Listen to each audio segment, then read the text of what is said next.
O futebol brasileiro é feito de gols, títulos, ídolos, mas também é feito de medo, superstição e histórias que nunca aparecem nos livros oficiais. Em São Januário, um dos estádios mais tradicionais do país, existe uma lenda que atravessa gerações e que até hoje arrepia funcionários antigos, torcedores mais velhos e jogadores que já pisaram naquele gramado. Uma história sussurrada nos corredores, passada de boca em boca, sempre com o mesmo aviso: algumas coisas não devem ser mexidas. Essa é a história da chamada Maldição do Sapo de Arubinha, um episódio que mistura rivalidade, crença popular e um feitiço que, segundo muitos, ajudou a interromper um dos períodos mais vitoriosos da história do Vasco da Gama. Nos anos 30, o futebol ainda era muito diferente do que conhecemos hoje. Não existiam centros de análise, psicólogos esportivos ou estatísticas avançadas. O que existia era fé, medo e a certeza de que forças invisíveis também jogavam partidas decisivas. O Vasco vinha se consolidando como uma potência, incomodando adversários, conquistando espaço e respeito. Isso despertava admiração, mas também inveja. E foi nesse contexto que surgiu a figura de Arubinha, um jogador de pouca fama, mas que entrou para o folclore do clube de forma sombria. Segundo relatos da época, Arubinha teria saído do Vasco de maneira conturbada, sentindo-se traído, esquecido e humilhado. Consumido pela revolta, ele teria decidido se vingar não com palavras, nem com gols, mas com algo muito mais silencioso. Diz a lenda que Arubinha procurou um ritual comum nas crenças populares da época. Um ritual simples, mas carregado de simbolismo. Um sapo teria sido capturado, sua boca costurada com linha grossa, impedindo qualquer som, qualquer reação. O animal, ainda vivo, teria sido enterrado no gramado de São Januário em um ponto estratégico do campo, enquanto palavras de maldição eram pronunciadas.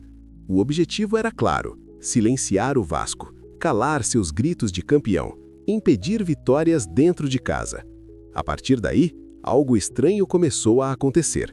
Jogos que pareciam ganhos escapavam nos minutos finais. Gols inacreditáveis eram perdidos.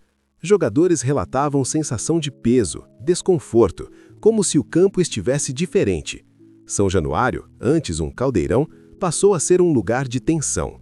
O time já não vencia com a mesma naturalidade. O que mais assustava não eram as derrotas, mas a forma como elas aconteciam. Erros inexplicáveis, falhas coletivas, um clima estranho no vestiário. Funcionários antigos contam que o gramado parecia duro, pesado, como se algo estivesse enterrado ali, literalmente e simbolicamente. Com o passar dos anos, a história do sapo começou a circular entre jogadores, roupeiros e dirigentes. Alguns riam, outros preferiam não comentar, mas havia quem levasse muito a sério. Em uma época em que superstição fazia parte do futebol, muitos acreditavam que enquanto aquele sapo não fosse encontrado, o Vasco continuaria pagando um preço invisível. Há relatos de que, durante reformas no estádio, funcionários teriam encontrado ossadas de animais enterradas no campo, embora nunca tenha havido confirmação oficial de que se tratava do tal sapo. O mistério só aumentou. Coincidentemente ou não, períodos de jejum, frustrações e campanhas abaixo do esperado se acumularam, alimentando ainda mais a lenda. O mais curioso é que a história nunca foi desmentida de forma definitiva. Nenhum documento oficial, nenhuma explicação concreta, apenas silêncio. E no futebol, o silêncio costuma ser o combustível perfeito para que mitos sobrevivam.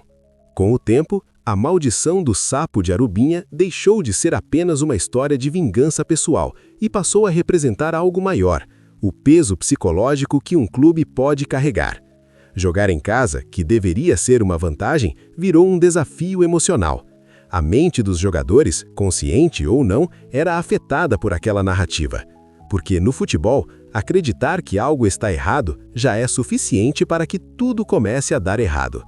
Hoje, São Januário é moderno, reformado, cheio de história e orgulho, mas a lenda nunca morreu.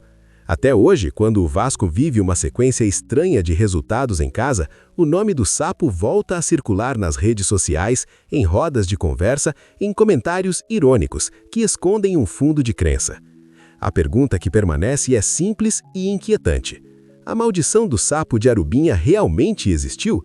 Ou tudo não passou de um símbolo do medo, da pressão e da rivalidade extrema?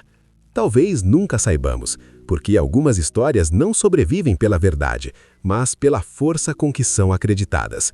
E no futebol, acreditar pode ser tão poderoso quanto um gol no último minuto. Essa foi a história do sapo de Arubinha, um feitiço que, verdadeiro ou não, marcou para sempre o imaginário do Vasco da Gama. Se você gosta de histórias ocultas do futebol, deixe seu like, se inscreva no canal e prepare-se, porque o próximo episódio revela outro segredo que muitos preferem esquecer. E assim termina mais um capítulo da história do Vasco da Gama, revelando segredos que poucos conhecem e momentos que jamais foram contados. Se você gostou de descobrir esses bastidores sombrios e quer continuar explorando a história do nosso gigante, não se esqueça de deixar seu like, se inscrever no canal e ativar o sininho. Aqui, cada vídeo traz histórias inéditas, lendas e mistérios que vão muito além dos campos. Até o próximo episódio, torcedor. E lembre-se, o Vasco sempre foi e sempre será muito mais do que um clube.